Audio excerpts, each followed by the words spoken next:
El misterio del lago Ness. Uno pensaría que en una tierra tan antigua como Escocia, todos los animales que la habitan ya estarían catalogados y estudiados, pero en los rincones más remotos de las tierras altas y las islas, existen historias de extrañas criaturas desconocidas para la ciencia. Para ser justos, esto ocurre en todo el mundo, pues año tras año llegan abundantes informes de encuentros con especies extrañas que algunos llamarían monstruos. Se han reportado tantos tipos diferentes de criaturas desconocidas que se ha desarrollado toda una ciencia, algunos dirían pseudociencia, para estudiarlas. Se llama criptozoología, y las criaturas que estudia se llaman críptidos. El críptido más famoso de Escocia, por supuesto, se esconde en el lago Ness. El monstruo del lago Ness es el críptido supuestamente más famoso del mundo, y el lago glacial escocés que Nessie supuestamente habita ha producido extraños avistamientos desde principios de la Edad Media. El manuscrito del siglo VII, Vida de San Quelambre, relata las aventuras de un monje irlandés en la región mientras convertía a los pictos paganos y realizaba milagros, y vale la pena citar íntegramente esta descripción temprana. Cuando el bendito se encontraba unos días en la provincia de los pictos, se vio en la necesidad de cruzar el río Ness, y, al llegar a su orilla, vio a algunos habitantes enterrando a un pobre animalito desafortunado, a quien, según relataron quienes lo enterraban, un monstruo acuático lo había agarrado poco antes mientras nadaba y le había dado una mordida brutal. Su desventurado cadáver fue atrapado por unos hombres que llegaron en una barca para prestar ayuda, aunque demasiado tarde, con anzuelos. Sin embargo, al oír esto, el bendito ordenó a alguno de sus compañeros que nadara hasta él y le trajera el coubel, un tipo de pequeña barca de pesca, que estaba en la otra orilla, cruzándolo a la deriva. Al oír esta orden del santo y famoso hombre, Lugna Mokumin, obedeciendo sin demora, arrojó toda su ropa, excepto la interior, y se arrojó al agua. Ahora bien, el monstruo, que antes no estaba tanto saciado como ansioso de presa, estaba escondido en el fondo del río,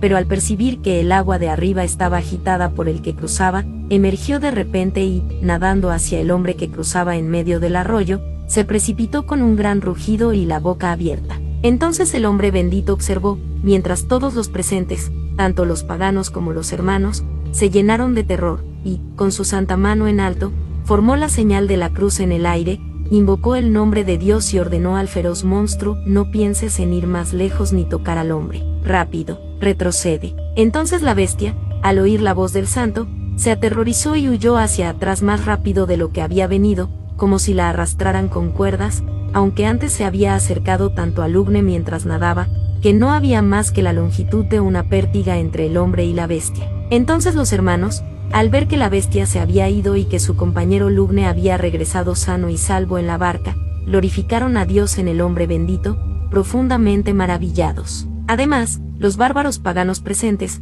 conmovidos por la grandeza de aquel milagro que ellos mismos habían presenciado, ensalzaron al Dios de los cristianos. El audiente atento notará que este encuentro ocurrió en el río Ness, uno de los ríos que alimentan el lago, y no en el lago mismo. Si bien muchos escépticos han usado este hecho para desestimar la historia de San Quelambre, de hecho se han visto varios ejemplares de Nessie en este río. Entre la Edad Media y la Edad Moderna, hubo pocos avistamientos, salvo algunos relatos aislados en el siglo XIX. Una oleada de avistamientos en la década de 1930 atrajo la atención internacional hacia el lago, y la bestia ha hecho innumerables apariciones desde entonces. La primera foto que supuestamente representaba a la criatura se tomó en 1933, y desde entonces se han tomado cientos más. La mayoría muestra solo una forma vaga en el agua, similar a una o más jorobas oscuras que emergen de la superficie. Algunas muestran un cuello largo con una cabeza relativamente pequeña. La imagen más famosa e icónica,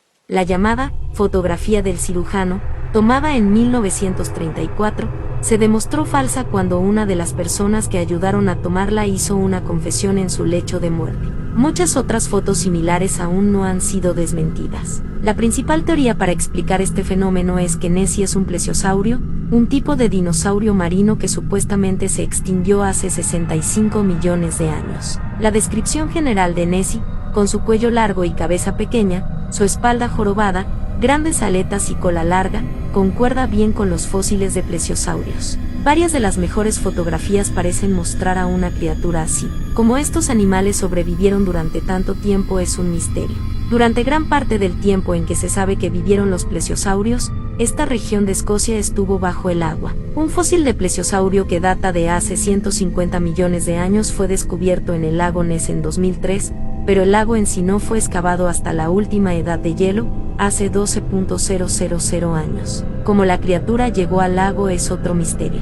Los relatos del monstruo varían según la claridad y la distancia desde la que se avistó, pero generalmente coinciden en los detalles básicos. Un avistamiento muy claro, el 22 de julio de 1933, realizado por George Spicer y su esposa, describe cómo conducían por la carretera junto al lago, que se había construido a principios de ese año, atrayendo a más gente al lago, anteriormente aislado, y vieron a la criatura cruzarse en su camino y deslizarse hacia el agua. Su cuerpo medía aproximadamente 2 m, 4 pies, de alto y 6 m, 25 pies, de largo. Gran parte de esta longitud estaba ocupada por el estrecho cuello, que Spicer describió como un poco más grueso que la trompa de un elefante. Era tan largo como el ancho de la carretera, lo que lo hacía de unos 4 m, 12 pies, de largo. Era sinuoso y ondulante a medida que la criatura se movía. Una depresión en la carretera impidió que los Spicer vieran la parte inferior de su cuerpo, por lo que no pudieron determinar si la criatura tenía aletas o patas. Ese mismo año,